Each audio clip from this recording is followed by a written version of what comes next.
ব্রহ্মচারী প্রভু, অধ্যক্ষ ইস্কন প্রবর্তক শ্রীকৃষ্ণ মন্দির।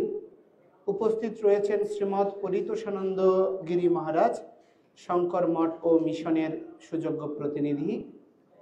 উপস্থিত রয়েছেন শ্রীমৎ সচ্চিদানন্দ মহারাজের প্রতিনিধি অর্থাৎ ঋষিধামের সহ মহান্ত মহারাজ, এবং উপস্থিত রয়েছেন আমাদের ভোলা গিরি আশ্রমের অধ্যক্ষ শ্রীমৎ উমেশানন্দ ব্রহ্মচারী মহারাজ, গিরি মহারাজ, এবং উপস্থিত রয়েছেন শ্রীমৎ রণনাথ ব্রহ্মচারী মহারাজ।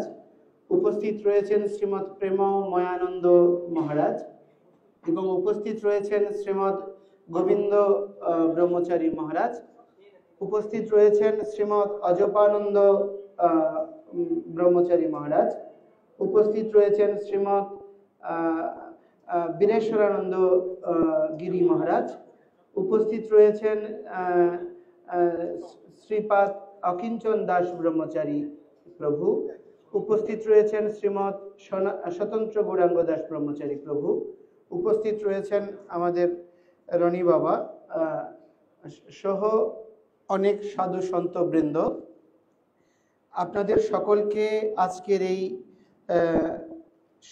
সংবাদ সম্মেলনে যোগদানের জন্য এবং জাতির ক্রান্তি লগ্নে সনাতনী বা সংখ্যালঘু জনগোষ্ঠীর নেতৃত্ব প্রদানের জন্য কৃতজ্ঞতা এবং প্রণাম নিবেদন করছি।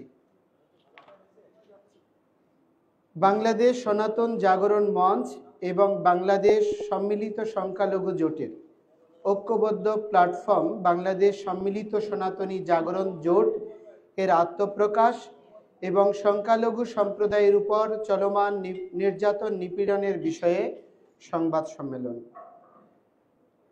প্রিয় সাংবাদিক বৃন্দ, বাংলাদেশ সনাতন জাগরণ মঞ্চ এবং বাংলাদেশ সম্মিলিত সংখ্যালঘু জোটের ঐক্যবদ্ধ প্ল্যাটফর্ম বাংলাদেশ সম্মিলিত সনাতনী জাগরণ জোটের পক্ষ থেকে শুভেচ্ছা গ্রহণ করুন। আপনারা অবগত আছেন, বাংলাদেশে সংখ্যালঘু সম্প্রদায়ের উপর নির্যাতন নিপীড়নের বিরুদ্ধে এবং সনাতনী সম্প্রদায়ের অধিকার আদায়ে দীর্ঘদিন ধরে সংখ্যালঘু সম্প্রদায়ের ক্রিয়াশীল সকল সংগঠনের ঐক্যবদ্ধ মোর্চা বাংলাদেশ সনাতন জাগরণ মঞ্চ ও বাংলাদেশ সম্মিলিত সংখ্যালঘু জোট শান্তিপূর্ণভাবে আন্দোলন সংগ্রাম করে আসছে। বাংলাদেশের ধর্মীয় সংখ্যালঘু সম্প্রদায়ের প্রতিনিধিত্বশীল সর্ববৃহৎ এই দুইটি জোট ঐক্যবদ্ধভাবে নির্যাতিত নিপীড়িত সনাতনী সম্প্রদায়ের অধিকার আদায়ের লক্ষ্যে বাংলাদেশ সনাতন জাগরণ মঞ্চ এবং বাংলাদেশ সম্মিলিত সংখ্যালঘু জোট ঐক্যবদ্ধভাবে বাংলাদেশ সম্মিলিত সনাতনী জাগরণ জোটের ব্যানারে আন্দোলন সংগ্রাম করবে। প্রিয় সাংবাদিক বৃন্দ, আপনারা জানেন, বিগত 5ই আগস্ট ছাত্র জনতার গণ অভ্যুত্থানে সরকার পতনের পর পরিবর্তিত রাজনৈতিক প্রেক্ষাপটে দেশের বিভিন্ন স্থানে হিন্দু সম্প্রদায়ের মানুষের বাড়িঘর, উপাসনালয়, ব্যবসা প্রতিষ্ঠানে নজিরবিহীন হামলা, ভাঙচুর, অগ্নিসংযোগ, জায়গা জমি দখল, লুটপাট, নির্মম নির্যাতন ও প্রাণহানির ঘটনা ঘটেছে। অনেক নারীর উপর পাশবিক নির্যাতন করা হয়েছে। শুধু তাই নয়, সারা দেশে বিভিন্ন শিক্ষা প্রতিষ্ঠানে বিনা কারণে ভয়ভীতি দেখিয়ে সংখ্যালঘু সম্প্রদায়ের অসংখ্য শিক্ষককে জোরপূর্বক পদত্যাগে বাধ্য করা হয়েছে। দুর্ভাগ্যজনকভাবে দেশের রাজনৈতিক পট পরিবর্তনের প্রেক্ষাপটে ধর্মীয় পরিচয়ের কারণে অসংখ্য নিরপরাধ সনাতনীকে সরকারি বেসরকারি প্রতিষ্ঠান থেকে চাকরিচ্যুত করা হয়েছে। দুর্ভাগ্যজনকভাবে দেশের রাজনৈতিক পট পরিবর্তনের প্রেক্ষাপটে ভঙ্গুর আইন শৃঙ্খলার সুযোগ নিয়ে নিরীহ সনাতনী সম্প্রদায়ের উপর সাম্প্রদায়িক প্রতিক্রিয়াশীল অপশক্তির নজিরবিহীন এসব ন্যাক্কারজনক ঘটনায় দায়ীদের বিরুদ্ধে রাষ্ট্র বা সরকারের পক্ষ থেকে কোনো দৃশ্যমান আইনি পদক্ষেপ নিতে আমরা দেখিনি।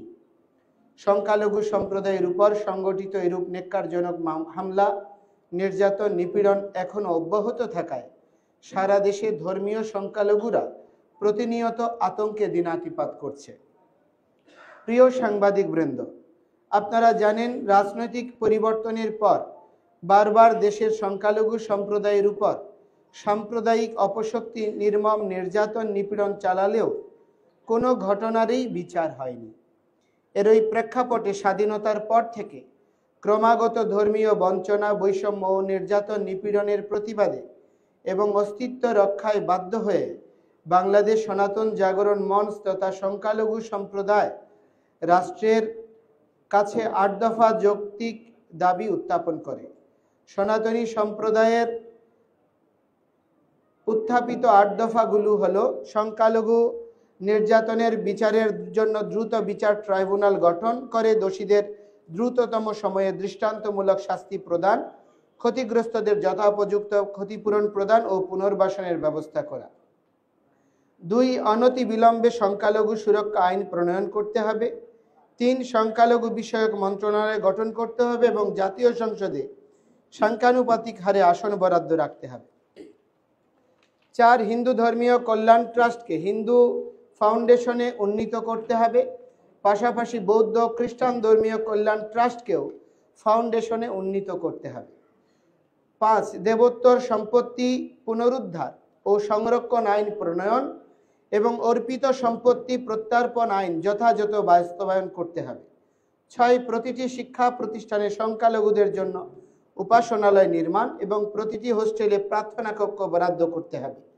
৭. সংস্কৃত ও পালি শিক্ষা বোর্ড আধুনিকায়ন করতে হবে।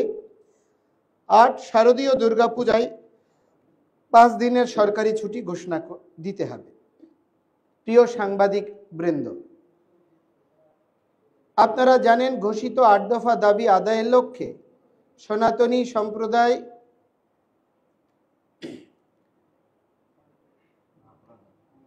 সনাতনী সম্প্রদায়ের প্রতিনিধিত্ব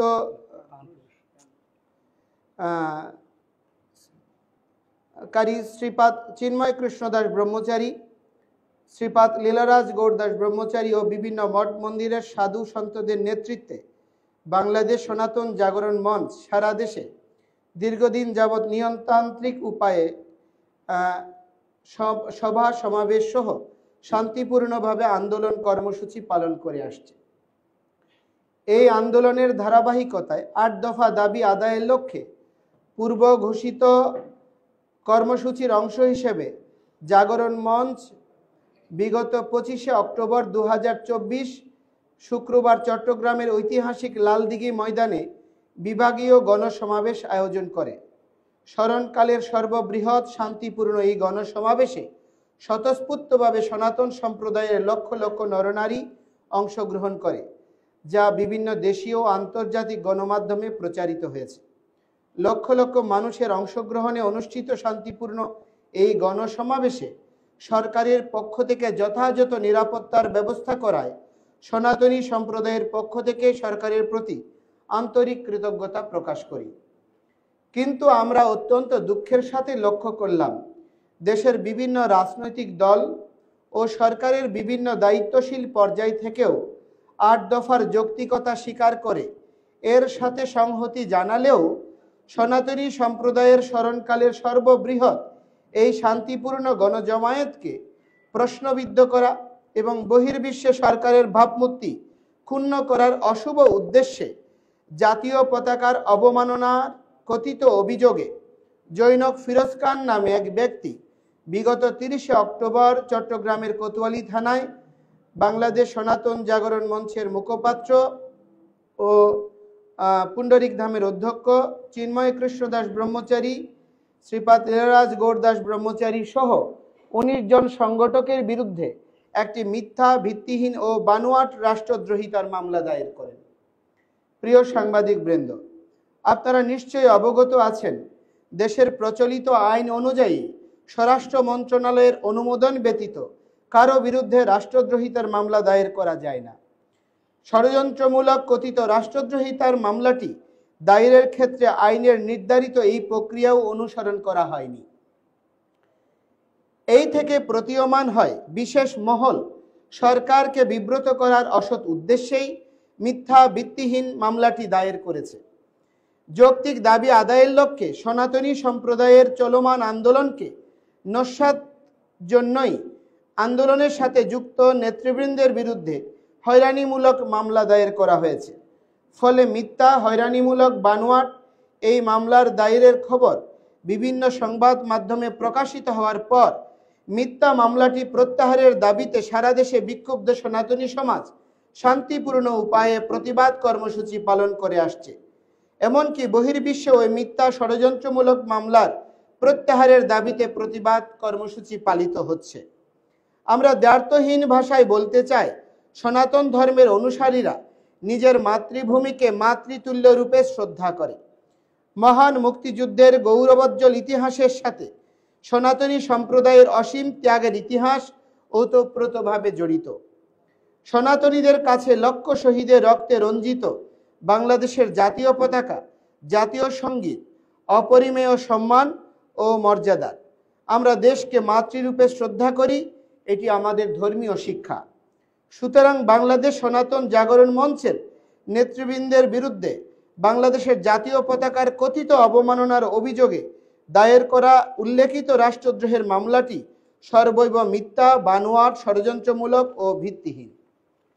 প্রিয় সাংবাদিকবৃন্দ, আমরা বিশ্বাস করি সনাতনী সম্প্রদায়ের চলমান যৌক্তিক ৮ দফা দাবি আদায়ের শান্তিপূর্ণ আন্দোলনকে নস্যাৎ করা, আন্দোলনের সাথে সম্পৃক্ত পরম সম্মানিত সাধুসন্ত ও সংগঠকদের হয়রানি, সাম্প্রদায়িক সম্প্রীতি বিনষ্ট এবং বর্তমান সরকারের ভাবমূর্তি ক্ষুণ্ণ করার অসৎ উদ্দেশ্যে একটি কুচক্রী মহল এই হয়রানিমূলক মিথ্যা মামলা দায়ের করেছে। বাংলাদেশের অন্যতম প্রধান রাজনৈতিক দল বিএনপি থেকে এই মামলার বাদীকে দলীয় সাংগঠনিক পদ থেকে বহিষ্কারের মাধ্যমে এটি প্রতীয়মান হয়। বিএনপিকে এই সিদ্ধান্তের জন্য সনাতনী সম্প্রদায়ের পক্ষ থেকে ধন্যবাদ জানাই। প্রিয় সাংবাদিকবৃন্দ, সামগ্রিক পরিস্থিতি বিবেচনায় সনাতনী সম্প্রদায়ের নেতৃস্থানীয় সম্মানিত সাধুসন্ত ও সংগঠকদের বিরুদ্ধে মিথ্যা, ভিত্তিহীন, ষড়যন্ত্রমূলক রাষ্ট্রদ্রোহিতার মামলা প্রত্যাহারের বিষয়ে সরকারের বিভিন্ন পর্যায়ে ইতিবাচক মনোভাব রয়েছে বলে আমরা বিশ্বাস করি। কিন্তু সনাতন সম্প্রদায়ের চলমান ৮ দফা আন্দোলন এবং আন্দোলনের সাথে যুক্ত সাধুসন্ত ও সংগঠকদের বিরুদ্ধে দায়েরকৃত মিথ্যা মামলাটি প্রত্যাহার প্রক্রিয়াকে বাধাগ্রস্ত করার অসৎ উদ্দেশ্যে প্রতিক্রিয়াশীল অপশক্তি সামাজিক যোগাযোগ মাধ্যমে বিভিন্নভাবে অপপ্রচার ও উস্কানিমূলক কর্মকাণ্ডে লিপ্ত রয়েছে। এরই ধারাবাহিকতায় বিগত ৫ই নভেম্বর বিকেলে চট্টগ্রামের হাজারীগলির জৈনক ওসমান আলী নামক এক ব্যক্তি সামাজিক যোগাযোগ মাধ্যম ফেসবুক ও ইসকন ও আন্দোলনের মুখপাত্রকে নিয়ে কটূক্তি, মানহানিকর ও উস্কানিমূলক একটি পোস্ট শেয়ার করে। প্রেক্ষিতে স্থানীয় সনাতনী সম্প্রদায় তাৎক্ষণিকভাবে শান্তিপূর্ণ এর প্রতিবাদ জানান। পরবর্তীতে আইন শৃঙ্খলা রক্ষা বাহিনীর উপর হামলার অভিযোগে গভীর রাতে অভিযানের নামে হিন্দু অধ্যুষিত চট্টগ্রাম শহরের কোতোয়ালি থানাধীন ঘনবসতিপূর্ণ হাজারীগলি এলাকায় চতুর্দিক থেকে অবরুদ্ধ করে এবং বিদ্যুৎ, ইন্টারনেট সংযোগ বিচ্ছিন্ন করে আইন শৃঙ্খলা বাহিনী কর্তৃক ঘুমন্ত হিন্দু সম্প্রদায়ের নিরীহ মানুষদের বসতঘর ও ব্যবসা প্রতিষ্ঠানে নির্বিচারে হামলা ও ভাঙচুর করা হয়েছে। শুধু তাই নয়, ঘটনাস্থলের সিসিটিভি ক্যামেরা ভাঙচুর করা হয়েছে। বিভিন্ন স্থাপনার সিসিটিভি ক্যামেরায় হার্ড ডিস্ক নিয়ে যাওয়া হয়েছে।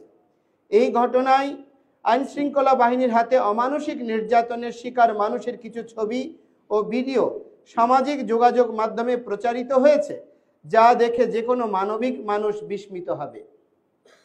দুর্ভাগ্যজনকভাবে ফেসবুকে সনাতন ধর্ম ও ইসকনের বিরুদ্ধে মানহানিকর ও কুরুচিপূর্ণ মিথ্যা অপপ্রচারের ঘটনায় অভিযুক্ত ওসমান আলীর বিরুদ্ধে তাৎক্ষণিক কোনরূপ আইনগত পদক্ষেপ গ্রহণ না করে উল্টো রাতের আধারে আইন শৃঙ্খলা বাহিনী কর্তৃক সংক্ষুব্ধ নিরীহ হিন্দু সম্প্রদায়ের উপর হামলার পর তাদের আসামি করে আইন শৃঙ্খলা বাহিনীর উপর হামলার অভিযোগে একটি মামলা দায়ের করা হয়েছে।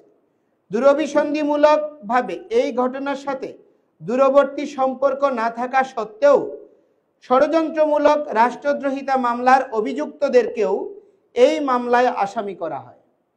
এই মামলায় সেদিন রাতে প্রায় ৮০ জন সনাতনীকে গ্রেপ্তার করে নির্দয়ভাবে পেটানো হয়েছে।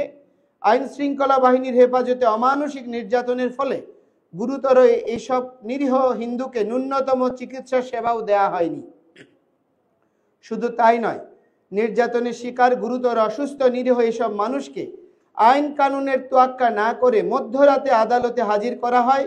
নির্মম নির্যাতনের শিকার এই সব নিরীহ মানুষকে শুধুমাত্র চিকিৎসা সেবা প্রাপ্তি থেকে বঞ্চিত করা হয়নি, প্রাথমিক পর্যায়ে আদালতে তাদেরকে আইনজীবীদের সাথেও কথা বলতে দেয়া হয়নি। আমরা গভীর উদ্বেগের সাথে লক্ষ্য করছি এই মামলায় অজ্ঞাতনামা হিসেবে এখনো অনেক নিরীহ সনাতনীকে গ্রেপ্তার করে রিমান্ডে নিয়ে নির্যাতনের মাধ্যমে আন্দোলনে নেতৃত্ব দেওয়া সাধু সন্তদের নামে জোরপূর্বক স্বীকারোক্তি আদায়ের অপচেষ্টা করা হচ্ছে। অদৃশ্য অপশক্তির ইশারায় জামিন প্রাপ্তির আইনি অধিকার থেকে বঞ্চিত করার অসৎ উদ্দেশ্যে আটককৃতদের 5 আগস্ট পরবর্তী দায়েরকৃত বিভিন্ন হত্যা মামলায় শোন অ্যারেস্ট দেখানো হচ্ছে। এই মামলায় অভিযুক্তদের পক্ষে নিযুক্ত অনেক বিজ্ঞ আইনজীবীকে প্রতিনিয়ত বিভিন্নভাবে হুমকি ধামকি প্রদান করা হচ্ছে। এইসব স্পষ্টত গুরুতর মানবাধিকার লঙ্ঘন, আমরা এর তীব্র নিন্দা জানাই। প্রিয় সাংবাদিক বৃন্দ, আমরা দ্ব্যর্থহীনভাবে ভাষায় বলতে চাই, আমরা কোনো অপরাধীর পক্ষে নই। হাজারীগলিতে সেদিন আইন শৃঙ্খলা বাহিনীর উপর কোনো দুষ্কৃতিকারী যদি হামলা করে থাকে, আমরা সুষ্ঠু ও নিরপেক্ষ তদন্তের মাধ্যমে দেশের প্রচলিত আইন অনুযায়ী তাদের দৃষ্টান্তমূলক বিচার নিশ্চিত করার দাবি জানাই।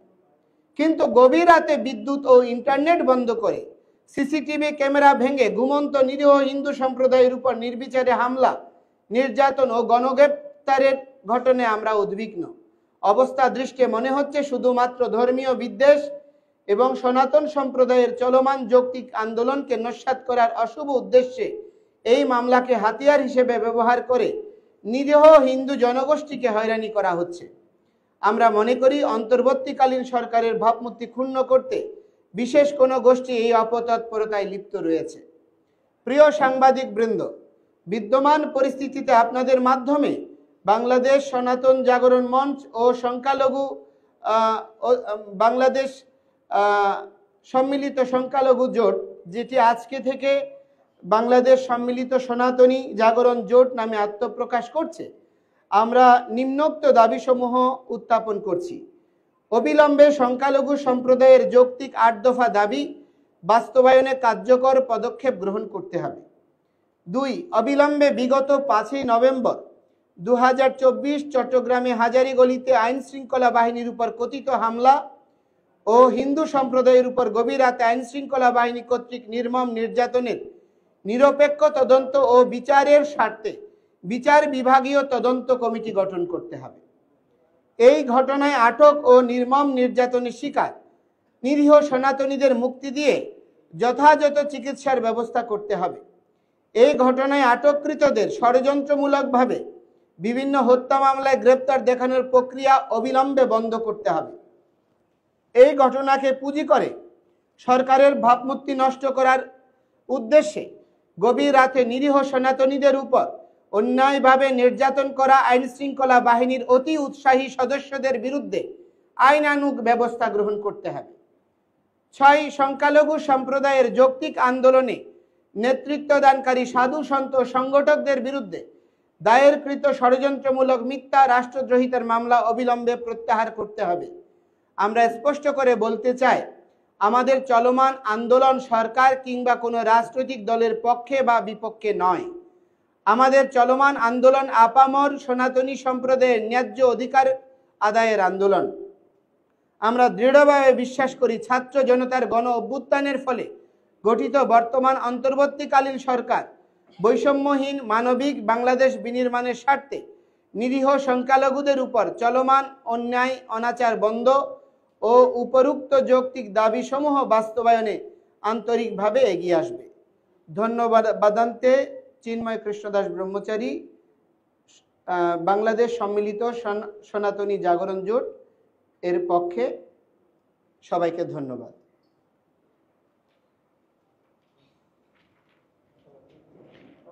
এবং আজকে একটি আমরা ঘোষণা দিচ্ছি, আমাদের আগামী 22 নভেম্বর রংপুরে যে বিভাগীয় মহাসমাবেশ হবে, আমরা 15 দিনের জন্য সমস্ত কার্যক্রম বন্ধ রেখেছিলাম।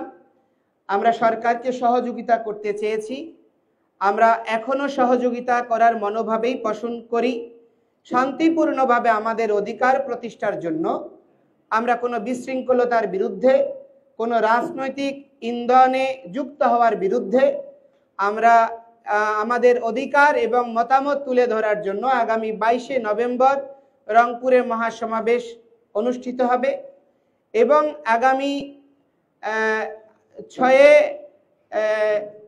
ডিসেম্বর যেটি আপনার খুলনায় অনুষ্ঠিত হওয়ার কথা ছিল মহাসমাবেশ, তো আমরা সেই দিনটি যেহেতু আপনার বাবরি মসজিদ ভাঙার দিন, এটা আমরা এই প্রক্রিয়াকে কোনোভাবে সমর্থন করি না, সেজন্য আমরা সেই দিনের পরিবর্তে 13ই ডিসেম্বর শুক্রবার খুলনায় মহাসমাবেশ হবে এবং আমাদের 29শে নভেম্বর যেটি বরিশালে মহাসমাবেশ হওয়ার কথা ছিল, আমরা যেহেতু সকলে শান্তিপূর্ণ সহাবস্থান এবং প্রতিটি ধর্মের প্রতি শ্রদ্ধাশীল, সেখানে বরিশালের বৃহৎ জনগোষ্ঠীর প্রতিনিধি ইসলামী শাসনতন্ত্র আন্দোলনের সম্মানিত পীর জনাব পীর সাহেব চরমোনাই এবং আরেকটি প্রতিষ্ঠান হচ্ছে চরসিনা, ওনাদের সেখানে মাহফিল রয়েছে, বার্ষিক মাহফিল, তার প্রতি শ্রদ্ধা প্রদর্শন করে আমরা সেই দিনটি পিছিয়ে আমরা 20শে ডিসেম্বর শুক্রবার করার ঘোষণা প্রদান করছি। আপনাদের যদি কোনো প্রশ্ন থাকে।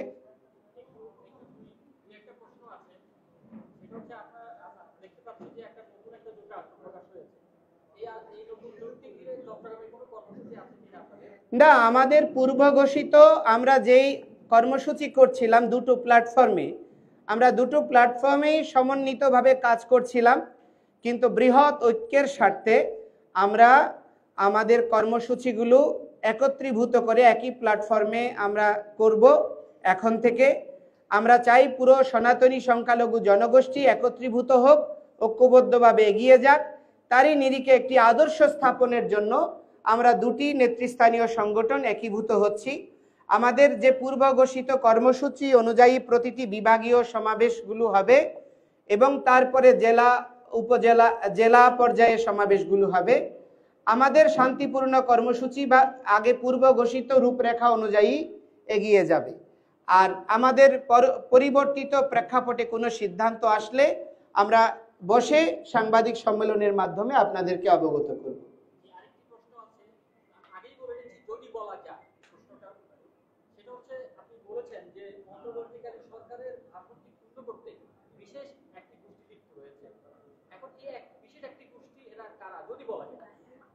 আমরা বলি বাংলাদেশের আপনার স্বনামধন্য ব্যক্তিত্ব বিশ্ব নাগরিক ডক্টর মোহাম্মদ ইউনূস, তিনি দায়িত্ব নিয়েছেন। আমাদের চট্টগ্রামেরই কৃতি সন্তান, আমরা গর্বিত। উনি একজন বিশ্ব নাগরিক বলা চলে, কিন্তু ওনার উদারতা অথবা ওনার কি বলবো সরলতাকে পুঁজি করে সরকারের একটি অংশ, প্রশাসনের একটি অংশ, রাজনৈতিক মতাদর্শের একটি অংশ সম্মিলিতভাবে এই পুরো দেশের স্থিতিশীলতা বিনষ্ট করার জন্য চেষ্টা করছে। একটা জিনিস আপনারা খেয়াল করবেন যে আমরা 5ই আগস্টের পরে আমাদের প্রধান উপদেষ্টাও স্বীকার করেছেন বাংলাদেশে সংখ্যালঘু সম্প্রদায়ের উপর নির্যাতন নিপীড়ন হয়েছে। উনি প্রথম এসেই এই কথাটা স্বীকার করেছেন এবং তা রোধ করার জন্য সবাইকে এগিয়ে আসার আহ্বান জানিয়েছেন। আজকে আমাদের প্রধান উপদেষ্টার মাননীয় সহকারী, যিনি এখন উপদেষ্টা হিসেবে শপথ নিয়েছেন, জনাব মাহফুজ ভাই, আমরা ওনার কাছে কৃতজ্ঞ। উনি আমাদেরকে একদিনের দুর্গাপূজার ছুটি বৃদ্ধি করার জন্য সরকারের সঙ্গে সমন্বয়কের দায়িত্ব পালন করেছেন, একটা ভালো রোল প্লে করেছেন। তিনি ঢাকেশ্বরী মন্দিরে প্রতিশ্রুতি দিয়েছেন, সরকারের পক্ষে প্রেসে বক্তব্য দিয়েছেন যে আমাদের অন্যতম প্রধান যে দাবি, 1 নম্বর দাবি ছিল ক্ষতিগ্রস্তদের পুনর্বাসন, তাদের ক্ষতিপূরণ প্রদান এবং তাদের বিচার নিশ্চিত করা, তাদের উপর যে হামলা হয়েছে যেটা পুনরাবৃত্তি না হয়। কিন্তু সেটা তিনি ঘোষণা দেওয়ার পরেও দুর্গাপূজার পরে আমরা 16 দিন অপেক্ষা করার পরে চট্টগ্রামে মহাসমাবেশ করেছি, কিন্তু আজ পর্যন্ত কোনো সরকারিভাবে কোনো এটার ডিক্লারেশন হয় নাই যে কয়টা ক্ষয়ক্ষতি হয়েছে, সেটা নিরূপণের জন্য কোনো উদ্যোগও গ্রহণ করা হয়নি। তো আমরা মনে করছি সরকারের মধ্যে একটা অংশ চাই যে এই বিষয়টাকে ঝুলিয়ে রেখে সরকারের অবস্থানকে বিব্রত করা এবং সনাতনী সংক্ষুব্ধ জনগোষ্ঠীকে মানে বিপদগামী করার জন্য ইন্ধন দেওয়া। এটা রোধ করার জন্যই সমস্ত সনাতনী সন্তরা সাধুরা কোনো রাজনৈতিক প্রতিক্রিয়াশীল গোষ্ঠী যাতে এটাকে বিপদগামী করতে না পারে, কোনো রাজনৈতিক মদতপুষ্ট সনাতনী দালালরা এটা যাতে বিপদাপন্ন করতে না পারে, এই জন্যই সন্তরা নেতৃত্ব দিচ্ছে। কিন্তু দুর্ভাগ্যজনক হলেও সত্য, এই স্বাভাবিক একটি প্রগতিশীল আন্দোলনকে প্রশ্নবিদ্ধ করার জন্য জঙ্গি থেকে শুরু করে হেন কোনো তকমা নাই, মিডিয়ারও একটা হলুদ মিডিয়ার অংশ এই কার্যক্রম করছে এবং 21শে টিভিতে নিয়মিত ধারাবাহিকভাবে আমাদের বিরুদ্ধে অপপ্রচার করছে এবং তারা ফেক ভিডিও বানাচ্ছে, বিভিন্ন সুপার এডিট ভিডিও বানাচ্ছে, রাজনৈতিক তকমা দেওয়ার চেষ্টা করছে। আমরা আমাদের সন্তরা কোনো রাজনৈতিক পরিসরে গিয়ে কোনো রাজনৈতিক গোষ্ঠীর সঙ্গে কখনো আলাপ আলোচনা করিনি, আমরা সেরকম কোনো প্রমাণও নেই। আমরা দুর্গাপূজার অনুষ্ঠানে আমাদেরকে বিএনপি অফিসে নিমন্ত্রণ করেছে, আমরা সেখানে গিয়েছি। এরকম কোনো রাজনৈতিক দল ধর্মীয় অনুষ্ঠানে যদি নিমন্ত্রণ করে আমরা গিয়ে থাকি এবং আমরা আমাদের মন্দিরে কোনো বার্ষিক অনুষ্ঠানে আপনার সরকারি প্রতিনিধিরা এসেছে। কিন্তু এই বিষয়গুলোকে বিকৃত করে শুধু আমাদের আন্দোলনকে বিপদগামী করার জন্য, বিভ্রান্তভাবে উপস্থাপন করার জন্য একটা প্রতিক্রিয়াশীল গোষ্ঠী সতত লেগে আছে। আপনাদের মাধ্যমে অনুরোধ করব এটি রোধ করার জন্য আপনারা গঠনমূলক ভূমিকা রাখবেন।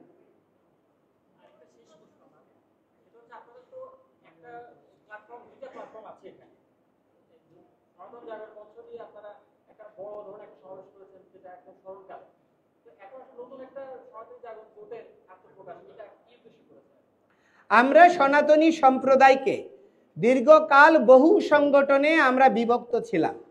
এই সুযোগটাকে কাজে লাগিয়ে প্রতিটি রাজনৈতিক দল যখনই আমরা কোনো আমাদের অধিকার নিয়ে কথা বলেছি, অনেকে বলছে আমরা বিগত 15 বছর কোথায় ছিলাম। বর্তমানের যে আন্দোলন হচ্ছে এই আন্দোলনের চেয়েও দ্বিগুণ আন্দোলন হয়েছে আপনার 21 সালে শারদীয় রক্তাক্ত শারদে এবং 154টা দেশে আন্দোলন বিস্তৃত হয়েছিল। অথচ এই সত্যগুলো উপস্থাপন না করে সবসময় শুধু বিকৃত উপস্থাপনা করে এবং সেই সময়ে আমরা যে নন্দনকাননে মহাসমাবেশ করেছিলাম সেখানে তৎকালীন বিরোধী দলের নেতা বর্তমান মেয়র ডক্টর সাদাত সাহেব থেকে সোলাইমান শেখ থেকে শুরু করে আওয়ামী লীগ, বিএনপি সমস্ত রাজনৈতিক দল আমাদের সঙ্গে সংহতি জানিয়েছিল। তো এখন প্রশ্নটা হচ্ছে সেই আন্দোলনগুলো করতে গিয়ে আমাদেরকে সরকারি পর্যায়ে জানানো হয়েছিল আপনারা বিভক্ত, আপনারা এক হয়ে আসেন। এই খেলা যেন আর খেলতে না পারে এই জন্য আমরা সমস্ত সনাতনী সংগঠন, এখানে দেখবেন সবাই এক এক মতাদর্শের আচার্য, বিভিন্ন মতাদর্শের গুরুরা এক হয়েছে এবং আমরা পুরো সনাতনী কমিউনিটি ঐক্যবদ্ধভাবে এগিয়ে যাব।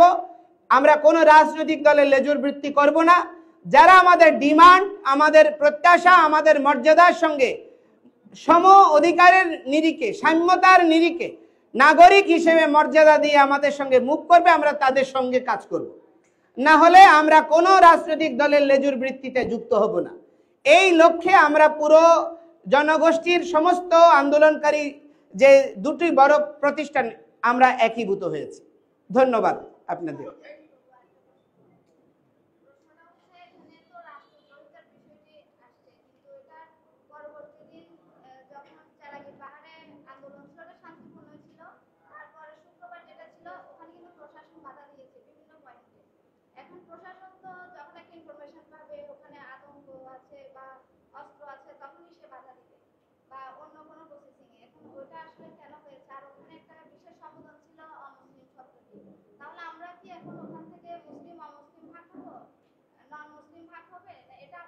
আমি তো আগেই বলেছি যে আমাদের প্রতিক্রিয়াশীল একটা গোষ্ঠী প্রশাসনের একটি অংশকে, সরকারের একটি অংশকে ব্যবহার করে এই রাষ্ট্রকে অস্থিতিশীল করতে চায়।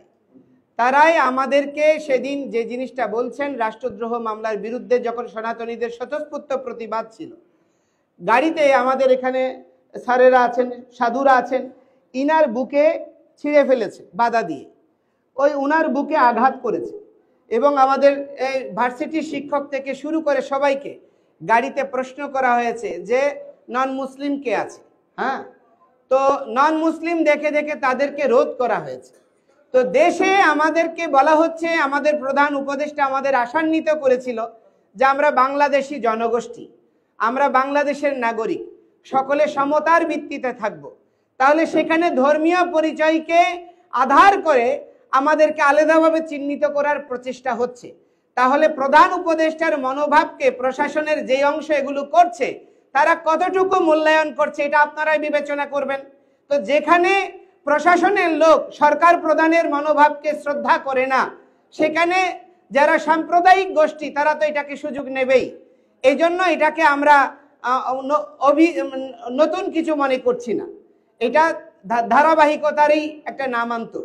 এই জন্য এটা আপনারা মুক্ত বুদ্ধির আধার, আপনারাই যদি চেষ্টা করেন বাংলাদেশ একটা মুক্ত গণতন্ত্র এবং সকলের সহাবস্থানের সুন্দর পরিবেশ বিনির্মিত হবে।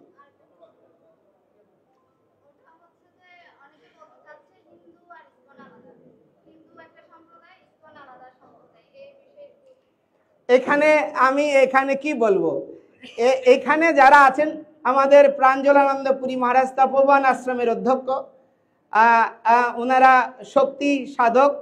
আমাদের উমেশানন্দ গিরি মহারাজ আছেন, ওনারা হচ্ছেন ব্রহ্মবাদী।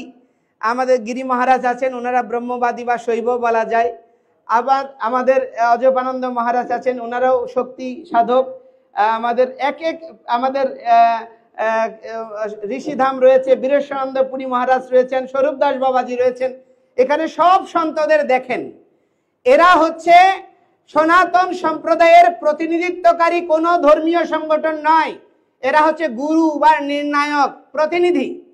তো তারা যদি মনে করতো ইসকন একটা আলাদা কিছু সনাতনীদের কাছে, তাহলে আমাকে কি জন্য একটা আলাদা ধর্মের মানুষকে কেন ওদের সঙ্গে রেখেছে বলেন? এবং ওনারা সবাই এখানে উমেশানন্দ মহারাজ আছেন, প্রাঞ্জলানন্দ মহারাজ আছেন, ওনারা অনেক ঋদ্ধ জ্ঞানী গুণী। আমার মতো একটা নাবালককে কেন ওনারা মুখপাত্র করেছেন এটা আপনারাই বিবেচনা করবেন, এটা আমি কি বলবো। এবং অতিশয় দুর্ভাগ্যজনক হচ্ছে এই অপতৎপরতাটা করা হচ্ছে বাংলাদেশের যে প্রতিক্রিয়াশীল গোষ্ঠী, তারা জানে ইসকন সারা বিশ্বে সমাদৃত। এই যে আপনার আমেরিকায় এখন গোয়েন্দা প্রদানের দায়িত্ব প্রাপ্ত হয়েছেন তুলসী গিবার্ট, সেই ইসকনের একজন ভক্ত। তো ইসকন যদি জঙ্গি হয়, যে আমেরিকা সব সময় জঙ্গির বিরুদ্ধে রোল প্লে করে, তাহলে তাকে কেন সেখানের প্রধানের দায়িত্ব দিয়েছে? রামায়া স্বামীরা আছেন, যিনি হোয়াইট হাউসের নীতি নির্ধারক প্যানেলে দায়িত্ব দিয়েছেন, তারা হচ্ছে ইসকনের অনুগামী ফলোয়ার্স। তাহলে এইরকম ব্যক্তিদেরকে কেন ওখানে দায়িত্ব দিয়েছে হোয়াইট হাউসে? এবং বিশ্বে আপনার এই আরব দেশগুলোতে দেখেন, আপনি দুবাই থেকে শুরু করে, কাতার থেকে শুরু করে, আপনার কি বলে সৌদি আরব থেকে শুরু করে, প্রতিটা দেশে ইসকন 154টা দেশে স্ব দেশের নিবন্ধিত আইন অনুযায়ী এবং জাতিসংঘের অ্যাপ্রুভেল অনুযায়ী কার্যক্রম করছে। জাতিসংঘের প্রায় 9টা সংস্থা ইসকন ওতপ্রোতভাবে কাজ করছে। তাহলে এবং বাংলাদেশে 82 থেকে ইসকন নিবন্ধিত একটা অর্গানাইজেশন, ধর্মীয় সোসাইটি হিসেবে সোসাইটি একটি নিবন্ধিত, এবং প্রতি 6 মাস অন্তর অন্তর ইসকনের অডিট হচ্ছে। যেই সমস্ত সংগঠন ইসকন নিয়ে প্রশ্ন করছে তাদের আয়ের কোনো হদিস নাই, তাদের ব্যয়ের কোনো হদিস নাই, তাদের কোনো নিবন্ধন নাই, উস্কানিমূলক কথা বলে, কারণ জানে ইসকনের বিরুদ্ধে কথা বললে বিশ্ব বিবেক কথা বলবে। যে রাশিয়ায় গীতা ব্যান করতে চেয়েছে, এখন সেই রাশিয়ায় সবচেয়ে বেশি ইসকনের প্রচার হচ্ছে। এবং বিপরীত মেরুর যে ব্লক, রাশিয়া চাইনা একটা ব্লক, ইউরোপ আমেরিকা একটা ব্লক, দুই ব্লকেই ইসকন সমানভাবে সমাদৃত এবং সবচেয়ে গুরুত্বপূর্ণ একটা রোল প্লে করে যাচ্ছে সমাজ রাষ্ট্র বিনির্মাণে। তাহলে সেখানে ইসকনকে জঙ্গি তকমা দেওয়া, সেখানে ইসকনকে ব্যান করার প্রস্তাব করা, এটা বাংলাদেশের বৈশ্বিক প্রেক্ষাপটে অস্থিরতা তৈরি করা এবং বাংলাদেশ সম্পর্কে একটা নেতিবাচক ব্র্যান্ড বা আপনার প্রচারণা স্টাবলিশ করার জন্য এই অপতৎপরতাকারীরা করছে। তো আমি মনে করি, এই যে মনে করেন আমরা তো বললাম আমরা চরমোনাই সাহেব উনি বার্ষিক মাহফিল করবেন, একজন উনি স্বনামধন্য পীর, আমরা সম্মান জানিয়ে সিদ্ধান্ত নিয়েছি আমরা এটা পিছিয়ে যাব। যদি আমরা জঙ্গি হতাম তাহলে আমরা বলতাম যে উনারা যেমন করতে পারে আমরাও করতে পারি। তাহলে যেখানে সহনশীলতার শিক্ষা দেয়, আমরা কোনো প্রাণী হত্যা করি না, মাছ মাংস খাই না, ডিম রস